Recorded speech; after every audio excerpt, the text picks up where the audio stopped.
Hi, how you doing and welcome back to the video on the channel. What we have for you today is a bit of a bonus video because we don't normally upload this close to the deadline, but as it's a free hit week for my team and with the injury news, I've actually made some changes since the last video earlier in the week. So I thought it'd be only fair to share it with you guys and maybe get your thoughts as well if you get a chance to listen to it before the deadline. So just also wanted to say thank you to the new people who subscribed since the last video, those people who liked the video and commented. I always think it's really cool to engage with people in the FPL community and get your thoughts as well. So let's take a look at the team here. And as we get the team on the board, we'll talk about the goalkeeper to start with. And I have been umming and ahhing about whether it's Henderson, whether it's Pickford, and taking them in and out of my team. Henderson and Crystal Palace have only actually kept 2 clean sheets all season, and one of those clean sheets was in the last game against Liverpool. Everton have kept 8 clean sheets this season, but did concede 6 to Chelsea earlier last week. So do I expect Everton to turn that around?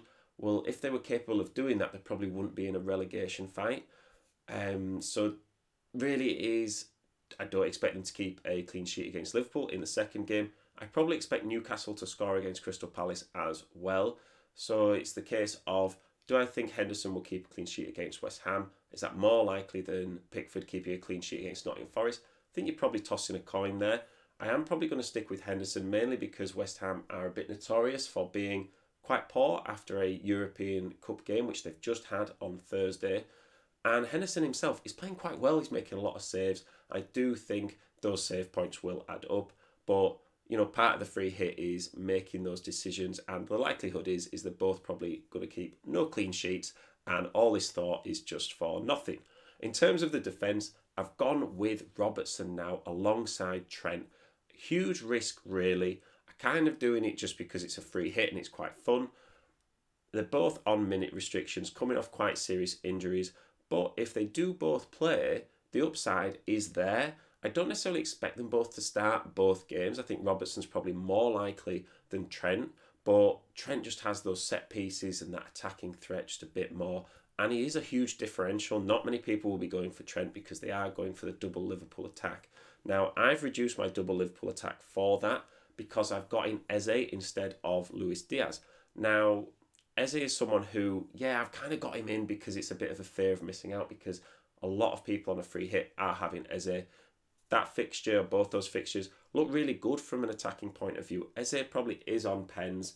And, Luis Diaz did get taken off after an hour in the Atalanta game for Liverpool, pretty much at the same time as Salah did as well, which for me was a little bit strange because I wouldn't necessarily expect Klopp to be saving them for the weekend game whilst you've still got a chance to progress in Europe. There didn't really seem to be any injury news, so it can only really be performance based, which then leads to the question, are Luis Diaz's minutes that secure when you've got Gakpo, Jota and Nunes coming back and in and around the rotation as well? So that's kind of concerned me a little bit for that. With Salah, it's less concerning because he's Salah. He's not necessarily playing premium Salah right now, but Liverpool are still creating a lot of chances, and it is that case of they are capable of scoring goals, and if they do start converting those chances into goals, this could be a massive game week for attacking players for Liverpool like Salah. Fulham away and Everton away, they're not the most consistent defences. I will be captaining Salah despite everything. I think if you weren't captaining Salah, I'd probably go with Havertz because of that Wolves game especially, and that kind of leads me onto the attack because I've brought in Solanke for Matthias Cunha. It's unfortunate Matthias Cunha is injured again for him, but it also means that we've got to make some decisions in our FPL teams. I've gone with Solanke. He's not in the most consistent form at the moment, but he is actually Bournemouth's highest ever Premier League goal scorer in a single season. And whilst Bournemouth haven't been in the Premier League for ages and ages across the years, it is still a cool achievement. And he is someone who scored 17 goals this season.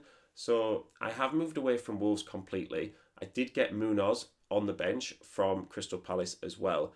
I probably don't want to play a double Crystal Palace defence, but I don't really have that many good options, I feel like, from a defensive point of view. Hence why I'm also leaning towards a double Liverpool defence. And I do prefer the Arsenal attack compared to the Liverpool attack at the moment in terms of performance and security of minutes. The problem when you start putting players on your bench is that you also start leading to decision headaches for who's starting and who isn't. I think in the last video we talked about having a really streamlined the bench, and that kind of means that you don't have to decide who starts and who doesn't. Here now, whilst I'm starting to fill out my bench a little bit, there's not really anyone who I would play over my starting lineup. But in terms of the decision selections, it does lead itself to a little bit of confusion. I have brought Munoz in just in case Trent doesn't play at all in either game. He's a pretty good insurance policy. I do also just need to talk about Brereton Diaz from Sheffield United. Whilst it's a little bit of a out there pick, Sheffield United do have the 6th, 7th best expected goals over recent game weeks in the whole league. Like, they are scoring goals.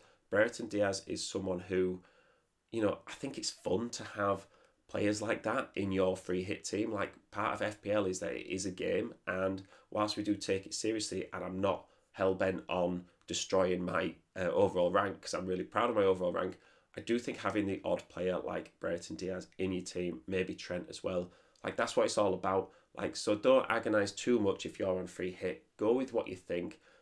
So much of it is about luck. Like we talked with the goalkeepers, you can be, umming and ahhing about certain players all day, and you could just get unlucky and one player that you don't pick scores a lot of points and the one you do pick doesn't.